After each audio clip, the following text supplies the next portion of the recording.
Hyderabad metro రుణము ప్రభుత్వం తక్కువ వడ్డీకే తెచ్చిందనమాట. 4.5% వడ్డీకే 15,000 కోట్ల రూపాయలు రుణం తెచ్చింది. రుణం ఇవ్వడానికి కూడాను ఐఆర్ఎఫ్సి కూడా ఓకే చేసిందనమాట. నిర్మాణ ధరతో పోలిస్తే తక్కువకే స్వాధీనం చేసుకున్నట్టు అవుతుందన్నమాట. ఎల్ఎన్టీకి అప్పట్లోనే 120 ఎకరాలు ఇచ్చారు. ఇప్పుడు సర్కార్కే వస్తుంది. ఈ విషయంలోనే అసలు చూద్దాం క్షుణ్ణంగా.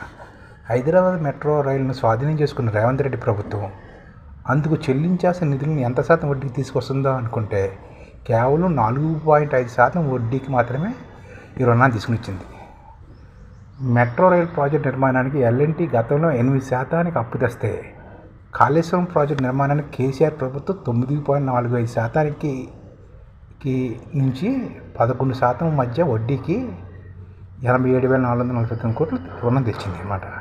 వాటితో పోలిస్తే రేవంత్ ప్రభుత్వం సగానికంటే తక్కువ వడ్డీకే రుణం తీసుకున్నట్టు అయింది అనమాట. అంటే 4.5%కే వడ్డీకే మెట్రో ప్రాజెక్ట్ కోసం రుణం తెచ్చింది. ఈ రుణం ఇచ్చేందుకు భారతీయ రైల్వే ఫైనాన్స్ కార్పొరేషన్ కూడా అంగీకరించింది అనమాట. ఐఆర్ఎఫ్సి అనమాట. మెట్రో ఫేజ్ 1 ఎల్ఎన్టీ సంస్థ నుంచి ప్రభుత్వం స్వాధీనం చేసుకుని నడిపేందుకు ఇప్పటికే ఒప్పందం కుదిరిన సంగతి అందరికీ తెలిసిందే. ఇందులో భాగంగా మెట్రో నిర్మాణానికి ఎల్ఎన్టీ తీసుకున్న 13,000 కోట్ల రుణాన్ని ప్రభుత్వం బదలాయించుకుంటుంది. అలాగే మెట్రోకు ఎల్ఎన్టీ తన సొంత నిధుల నుంచి ఖర్చు పెట్టిన సొమ్ముతో పాటు మెట్రో రైలును వదులుకున్నందుకు మరో 2,000 కోట్ల ప్రభుత్వం చెల్లించాల్సి ఉంది. ఈ సొమ్ము నేరుగా ఎల్ఎన్టీకి చెల్లిస్తుంది ప్రభుత్వం. అంటే మెట్రో రైలును స్వాధీనం చేసుకునేందుకు ప్రభుత్వం చెల్లించాల్సిన మొత్తం సొమ్ము 15,000 కోట్లు అనమాట. అంటే 13,000 కోట్లు ప్లస్ 2,000 కోట్లు కలిపి 15,000 కోట్లు అవుతుంది.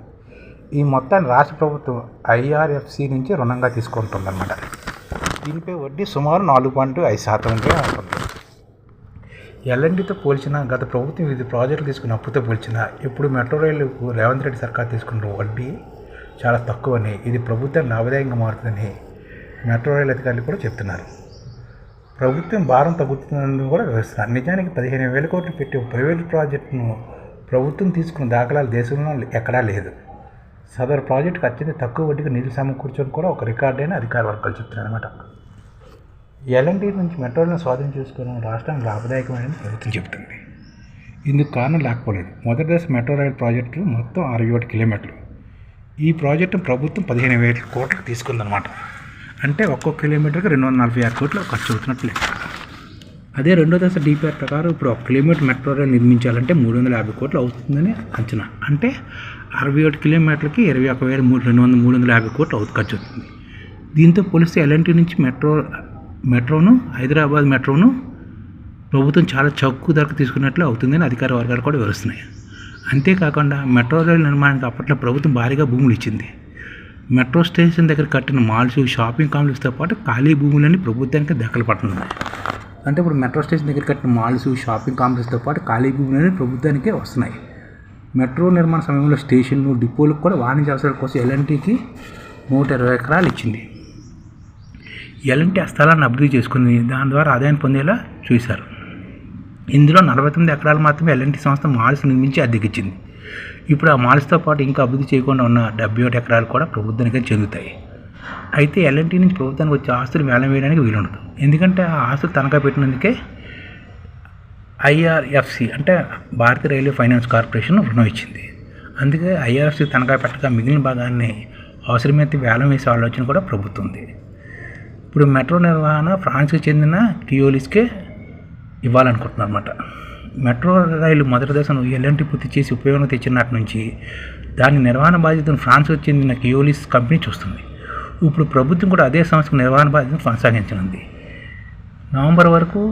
2026 నవంబర్ వరకు ఆ సంస్థకు నిర్వహణ కాంట్రాక్ట్ ఉండగా తర్వాత కూడా కొనసాగించాలని ప్రభుత్వం నిర్ణయించింది కూడాను. ఈ విధంగా తక్కువ వడ్డీకి హైదరాబాద్ మెట్రోకి రుణం తెచ్చుకుని వచ్చింది కాంగ్రెస్ ప్రభుత్వం.